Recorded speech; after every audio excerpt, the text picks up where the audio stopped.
Assim fica certo. Então hoje vamos ver as sextas e sétimas moradas. Temos muito conteúdo.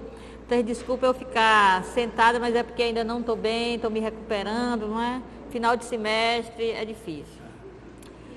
Então as sextas moradas, do que trata? Não é? Nas sextas moradas nós podemos ter aqui um aviso que ela pode ser lida como bisbilhotice, curiosidade, querer o que se passa, saber o que se passa no interior da santa, né? O que acontece e desses fenômenos extraordinários que ela vai narrar na sexta morada. Ou a gente pode ler essas sextas moradas dentro daquele espírito com a qual Teresa escreve, não é?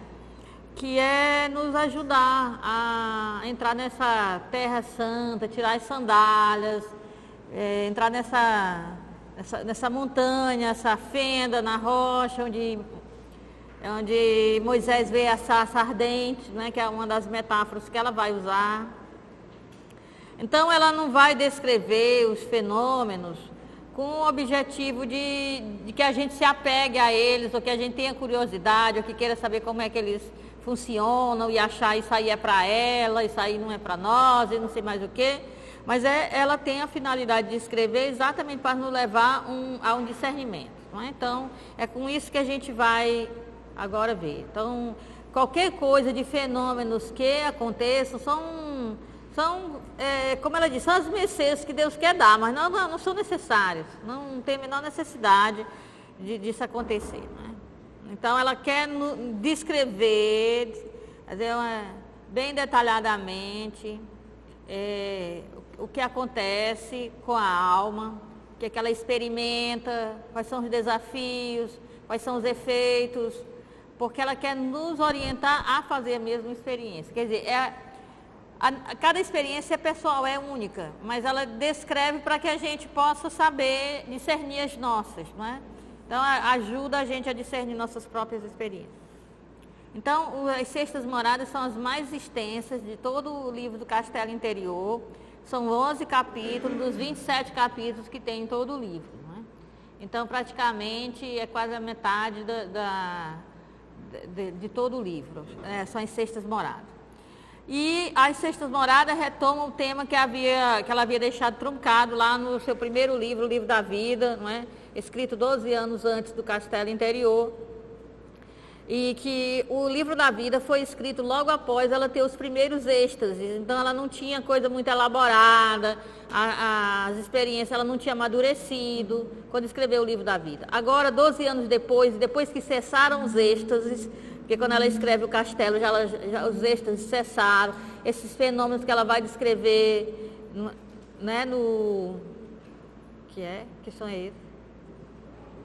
É lá fora, não tem nada a ver com aqui.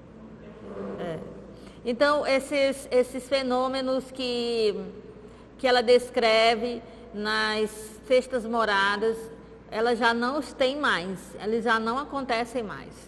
Isso é a coisa do passado, ela já superou essa fase, ela está numa fase mais elevada.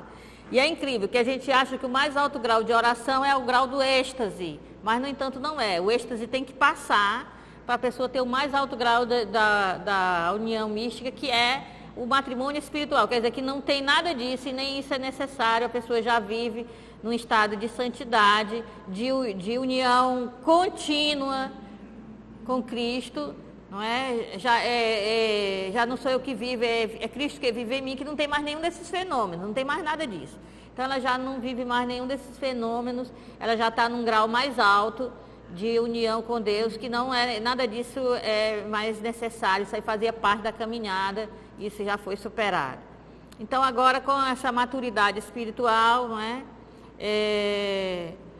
Que agora ela sabe o papel de todas essas coisas, sabe qual a finalidade, como organizar isso na própria vida dela, faz uma análise bem lúcida, madura desses fenômenos, ela já pode falar sobre eles. Né?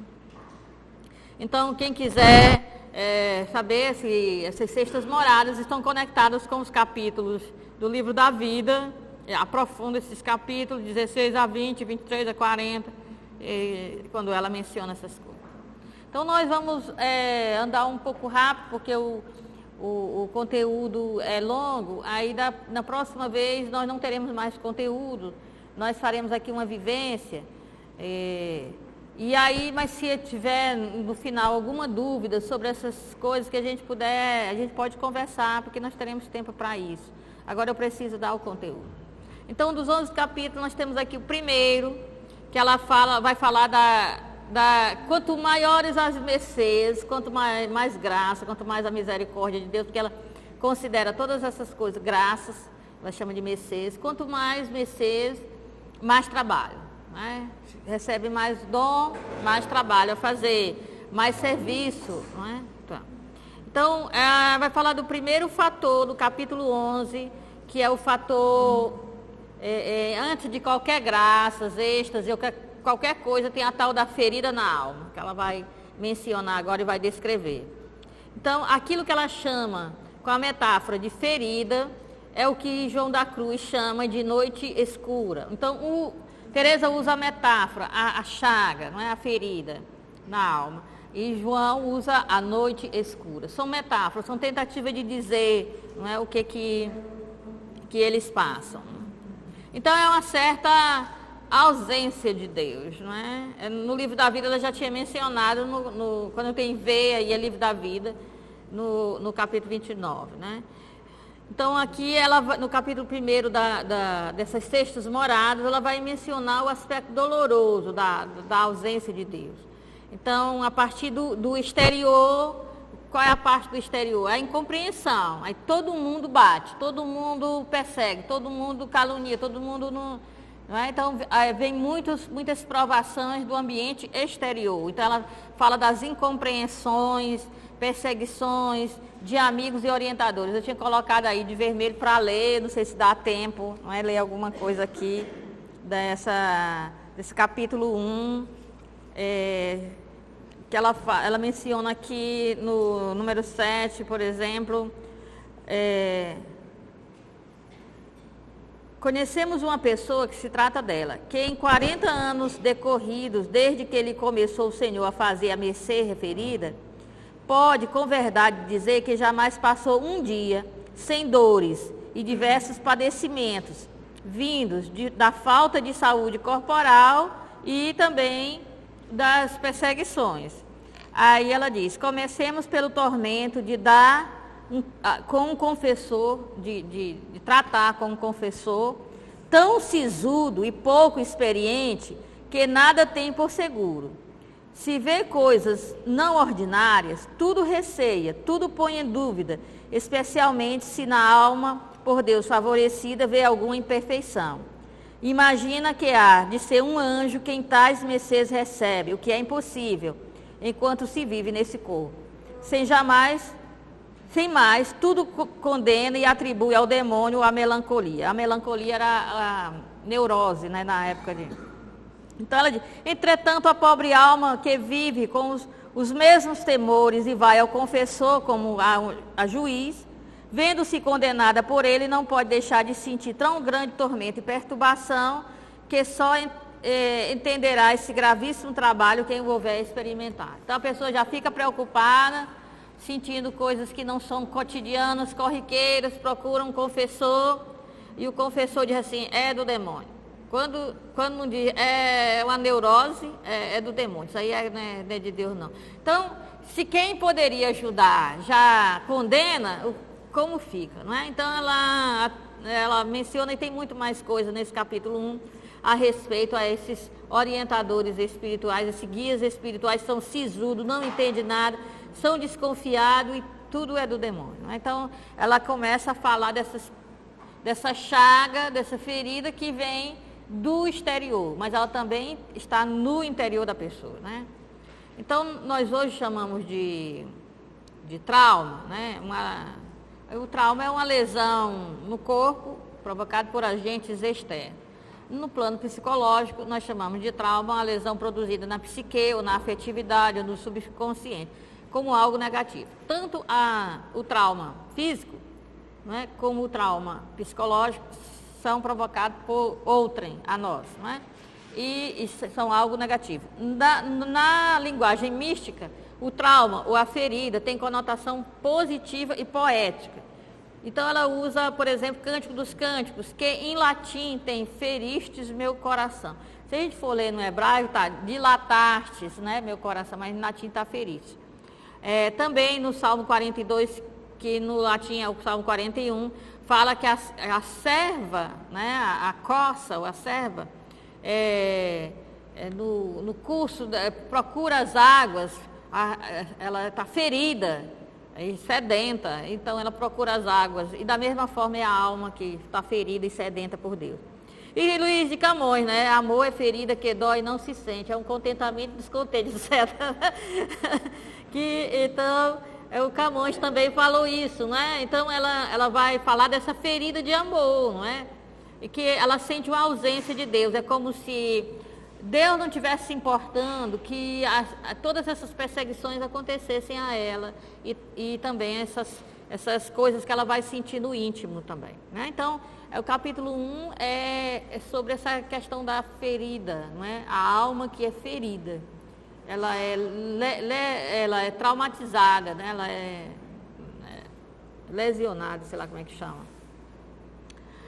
Entendeu? Ela é ferida porque ela é perseguida, ela é machucada, não é? Ela sente a ausência de Deus, sente que Deus não está com ela, tudo lhe dói, todas essas perseguições lhe dói e aí o que acontece com essa ferida de amor? Ela sente uma ausência de Deus, aí vai acontecer com ela só essas dúvidas, que inclusive são, além de essas dúvidas estarem dentro dela, ainda tem as pessoas que deveriam guiá-la a atravessar essa fase difícil. Aumenta as dúvidas, condena, diz que é coisa do demônio, não é? Então ela tem essas coisas, esses conflitos existenciais internos e tem as perseguições externas, né? Tem as doenças, não é? As incompreensões, etc. Então o que vai acontecer? Por causa dessas feridas, aí a alma vai entrar num estado de letargia, vai inércia, né? Vai ficar latente, é como se não fosse mais voltar às boas novas com Deus, né? Aquela amizade. Então, aí o que acontece? Deus mesmo é que vai despertar a alma desse sono, dessa coisa. Me bateram tanto que eu fiquei aqui quietinho no cantinho e não quero mais sair daqui, porque se eu me mover, me batem de novo, né? Então, Deus mesmo é que vai despertar a alma, né? Cristo, né? Ela fala de Deus, fala do Cristo, vai despertar a alma de sua inércia. E Cristo vai dizer assim, não há nada a temer das mercês, você não tenha medo disso, né? Não temas. Então, ela vai sair desse âmbito da letargia, daquela ferida, do sofrimento, da perseguição, das dúvidas, dos conflitos, da ausência, né, de não sentir a presença de Deus, e vai para o âmbito dos desejos, né? Então, às vezes, no Ocidente, a palavra desejo, ela tem um sentido pejorativo. Todas as vezes que a pessoa fala desejo, se pensa nos desejos da carne, como algo negativo. Mas, biblicamente, também na mística, o desejo não é algo ruim, é algo bem positivo. Então, até Teresa vai dizer que ela sempre foi uma mulher de desejo fortíssimo. Lembremos que ainda era criança, com 7 anos, ela desejava ser mártir. Ela nunca desejou nada pequeno. Ela vai dizer que sempre foi de grande desejo altíssimo. Então, nem esses desejos de poder, de outra coisa, ela não teve, porque isso aí é muito passageiro, ela sempre quis algo muito grande. Então ela vai dizer que aquela borboleta que era que saiu do casulo, que era o bicho da seda, né, que saiu do casulo, vai de novo voltar essa metáfora e vai dizer que ela vai empreender o voo mais alto que ela pode, né? Ela vai ser levada, né? Então, e o que é mais interessante é que a raiz desses desejos profundos é o esposo que atrai, como a luz atrai a mariposa, né? O esposo atrai, é ele que dá esse desejo mais profundo. E ele diz que esses desejos grandiosos, intensos e profundos, na realidade são impulsos delicados e sutis que procedem do mais íntimo da alma. Então agora ela tem um desejo de Deus, mas um desejo bem intenso, não é, que não se importa mais se batem, se é ferida, se tem, não há mais esse foco no sofrimento, na ausência. O foco agora é o desejo. Esse capítulo 2 é o capítulo que trata do desejo. Ela quer ter a posse completa, quer o voo mais alto, quer a posse completa desse amor, quer sentir esse amor do Cristo de forma muito mais intensa, né? Então ela foi despertada e tudo que ela quer é isso, é sentir mais esse amor, essa amizade, essa proximidade, essa intimidade, ela quer que cresça.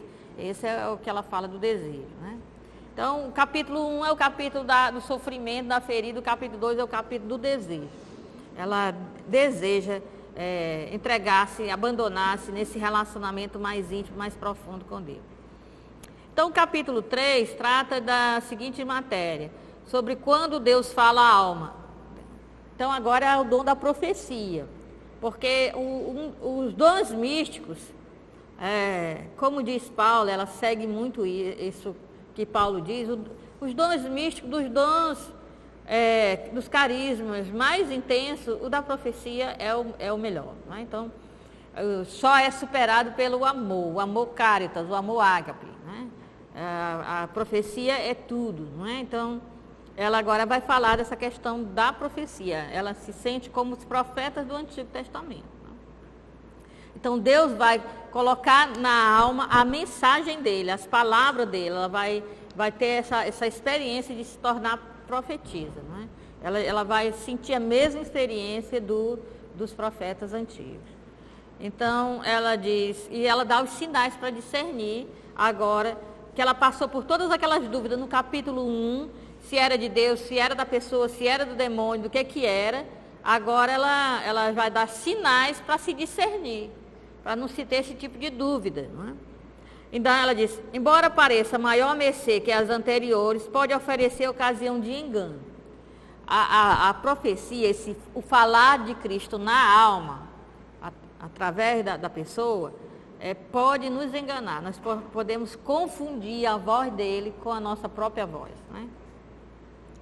Aí ela vai se deter mais nisso aqui, porque é para a gente não se confundir, e vai dar os sinais do discernimento.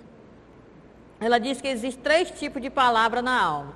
Palavra de Deus, a da própria imaginação e do diabo. É isso que eu tenho que discernir, de onde vem a origem, né?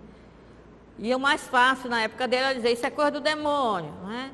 E aí a pessoa ficava confusa, principalmente mulher, né? Mulher era, né, instrumento do diabo, então qualquer coisa o diabo falava através das mulheres. Então, quando é que é de Deus? Se a palavra que vem até mim, no meu íntimo, né, que faz parte desse carisma da profecia, se ela transforma, ela converte o profeta, ela transforma o profeta, se ela, né, de dentro para fora, se a obediência, né, se por mais que seja difícil, por mais que seja doloroso, mas a pessoa obedece, e a pessoa tem humildade, depois ela vai dizer o que é humildade lá na frente, né? A pessoa tem humildade, que ela tem consciência da pequenez das criaturas ante a magnitude de Deus. Então, isso aí é de Deus. Então, se tiver esses efeitos aí, a palavra vem de Deus. Se não tiver esses efeitos aí, não vem de Deus. Pode vir da pessoa mesmo até, entendeu?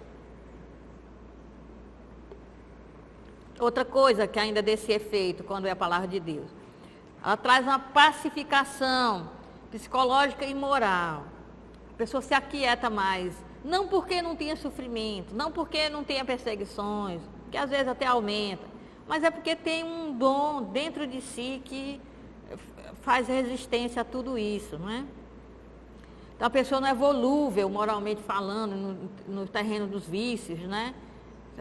Em última instância, o místico não discerne a si mesmo, mas deixa discernir por outro. E aí é que quem, em última análise, vai reconhecer que é de Deus, não é o próprio místico, né? mas são aqueles que convivem, quem orienta e tudo mais. Então, Teresa tem em mira a inevitável dimensão eclesial de toda graça. Então, acaba que a igreja mesmo, seja a comunidade onde está o místico, seja seus guias, seus superiores, não é? A hierarquia, são eles que, enfim, veem que essa palavra veio de Deus, não é? Que era uma mensagem divina. Não é? Então, por exemplo, como é que as pessoas podem discernir que o fato de Teresa querer reformar o Carmelo é uma coisa de Deus, não dela ou do demônio? Não é? Que frutos isso dá? Se dá tudo isso aqui, tem isso aqui? Porque quando ela tinha os êxtases e as coisas todas, enquanto não vem a palavra da profecia, ela não sabe que deve escrever, ela não sabe que deve fundar novos Carmelos, ela não sabe de nada disso, ela só sabe quando a palavra vem a ela. Aí que ela tem esse contato que ela vai saber. É Deus mesmo que indica isso para ela, não é? Então, é claro que era de Deus, os frutos que deu, os efeitos que fez primeiro nela e nas pessoas, mostrava que vinha de Deus, não é? Então isso aqui a gente está lidando com a época, né? Século XVI tem esses problemas, se desconfia de tudo ser do demônio, etc. Então, essa época era bem difícil, né? Então, esses são os sinais para discernir quando uma palavra vem de Deus mesmo, que é o tema desse capítulo. Né? Tudo bem? Aqui. Então, agora no capítulo 4, ela vai começar já que ela entrou no dom, que é fundamental, que é a profecia, agora ela vai cada vez mais falando do que acontece, os efeitos dessa união que vai crescendo, essa união mística vai crescendo, então vai trazendo outros efeitos. E aí ela vai falar praticamente do êxtase, sempre dizendo que isso aí é uma das mercês, que não é necessário que aconteça. A pessoa pode ter a união mística sem êxtase, não tem problema. Então ela vai usar algum vocabulário, e ela vai falar o vocabulário da época, não é? Também algum vocabulário bíblico. Ela vai falar arrombamento, êxtase, arrebatamento, rapto, suspensão, não é? Suspensão inclusive física, não é? Então, primeiro é uma coisa para dentro. Esse capítulo 4 vai falar que isso acontece, essas coisas que ela dá esses nomes todos, não é? Que na realidade são sinônimos para ela, não é uma coisa em que a alma se dirige às alturas, que ela... Não, é para dentro de si. Né? Então, a pessoa pensa assim, êxtase, até um paradoxo, porque êxtase quer dizer um prefixo, é para fora. Mas, na realidade, ela vai estar entrando em si mesma, ela está em si mesmando, está entrando nos mais íntimos das moradas, né? Tá já na morada sexta. Então, não é nada que ela fale de céus, não, capítulo 4 não tem nada a ver com isso, né? Quando ela diz êxtase, onde é que ela está? Ela está no mais íntimo dela mesmo, né? Em contato com o Cristo que está lá no mais íntimo dela. Não é para fora, então. Isso aí é a matéria do capítulo 4. E ela vai falar, a suspensão é maior ou menor da atividade do sentido. O que as pessoas veem? Que veem e que contam. Porque, não é? Que ela vai dizer assim, quando se dá em público é bastante constrangedor. A pessoa sente vergonha. Quando está a pessoa sozinha, numa cela, não tem problema, ninguém viu. Então, o que é que ela sente? Que os sentidos ficaram inertes, só isso, por algum tempo, é como se apagasse e depois recobra os sentidos. Agora, se for em público, aí as pessoas contam, né? Você ficou aí horas e horas sem falar, sem se mexer, sem não sei o quê. Então, ela vai falar que o que sente? Sente que a atividade dos sentidos vai diminuindo. Então, a pessoa vê menos, escuta menos, sente menos o chão, a cadeira, seja lá o que for, não é?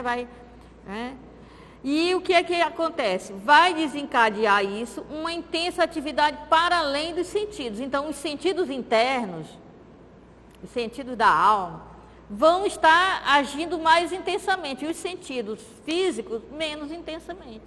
Então, o importante não é que a pessoa não pode se levantar, ficou parada. O importante é que o sentido da alma, nessa hora, os sentidos internos, a percepção das coisas, a lucidez sobre o mundo, sobre o que Deus está fazendo, sobre si mesmo, sobre seu autoconhecimento, isso aí é bem desenvolvido. Então, os sentidos físicos externos diminuem a atividade. Quanto mais eles diminuem, mais os sentidos internos intensificam a atividade. Não é? Então, isso aí é muito fácil de entender. Depois ela vai lá na frente e dá o exemplo do cego. Aqui olha, o cego ele vê, não vê como a gente vê. Ele não vê com os olhos, como nós vemos. Mas ele vê com o corpo inteiro. Porque ele vê com a alma, ele percebe coisas que ninguém percebe. Da mesma coisa é o surdo, entendeu? Então, diminuiu uma atividade do sentido físico, aumentou uma percepção, uma visão interna. Né? Então, é disso que ela fala. E aí ela vai usar algumas metáforas, como, por exemplo, a fênix. Então, ela não estava lá na ferida, não é? No sofrimento, ficou numa situação de se aquietar e não avançar na vida mística, pois agora ela é como uma fênix que renasce das cinzas, né? Como se ela tivesse, né?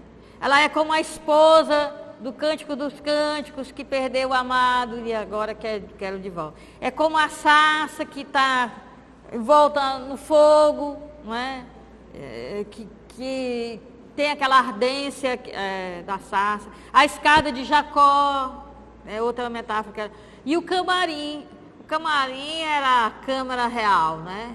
Então, ela até cita um exemplo muito interessante, que ela disse que uma vez estava de viagem e teve que ficar hospedada na casa de uma duquesa, e a duquesa era muito rica. E aí ela disse que lá nesse quarto tinha tanta barafunda, barundunga, sei lá o que era, tanta parafernália que ela não sabia para que servia, né? Então ela disse que não prestou muita atenção naquelas vasos, naquelas coisas todas, porque ela não sequer sabia para que servia, mas sabia que tinha muita coisa. E aí ela imagina uma esposa de origem muito humilde, uma moça de origem muito humilde, que se casa com um rei. E quando chega lá na Câmara Real, lá no quarto real, claro que tem 1001 coisa que ela não sabe nem sequer para que serve. E às vezes ela vê tudo aquilo ali, mas não está interessada em nada daquilo, porque ela está mesmo apaixonada por aquele príncipe, né, por aquele rei. Aquilo tudo que está lá naquele camarim real não interessa. Então ela vai ver as maravilhas de Deus, as coisas todas, mas não presta atenção. Porque não interessa, está interessada é no esposo, né, está interessada é no rei. Então essas maravilhas todas, ela diz, aí se vê, às vezes se presta atenção, às vezes se lembra, às vezes não se lembra disso tudo, não é?